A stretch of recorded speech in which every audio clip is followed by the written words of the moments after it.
It's been so rainy since we got here. We're kind of hoping for like a higher UV today, but it's not really looking very good.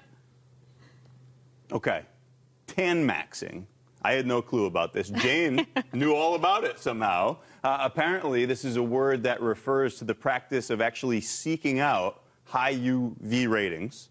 This is obviously opposite of what doctors recommend. But yet, extreme tanning has become very popular through social media influencers on TikTok, on Instagram, all within recent years. And kids like the girls that we just saw in that video, who we heard from, we actually talked to them, Bane talked to them a couple weeks back. They find their way into dangerously high UV in order to get the most out of their tan. Yeah, if it's on TikTok, it must be the right thing to do. That's what they say. The Wall Street Journal recently published an article on this, sharing stories of kids as young as 15 going out to get what's perceived to be the perfect tan. Obviously, it's for the selfie to post online.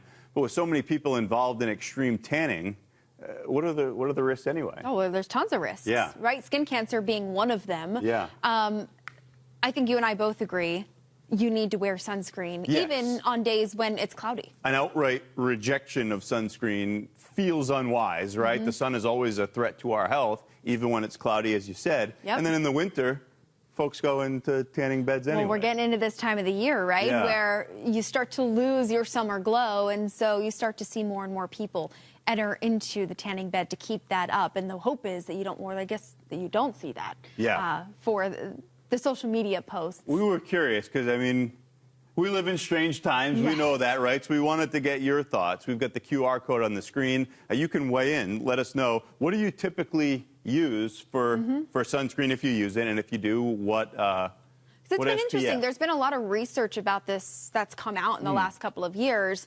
The number of SPF that actually protects you. 30, 50, 70 plus. It's debated for numbers, not the value of sunscreen, value. right? I think at the end of the day, you need something on to protect yourself. And a lot of skincare products, too. I think of face lotion. All of that has SPF built into it these days. And my wife is always on me about that. And I don't want to sound holier than thou with this.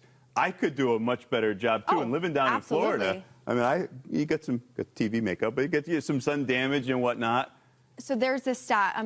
5 or more sunburns doubles your risk of melanoma. Now, I know, I mean, I'm not... That seems like a really small number. It does, because I can tell you, I've had more than 5 sunburns. So it worries you, and I think it's just an important reminder when we see something like this going off on social media that we remind you, sunscreen, sunscreen, sunscreen. Summer, fall, winter, spring, doesn't matter the time of the year, doesn't matter the sun angle, you can still be at risk. That's the message. And we also had up one of our bullet points on the screen there. Becoming addicted to tanning is a very real thing. So, unfortunately, this is something folks really need to be mindful of. We're always urging the Fox Weather app.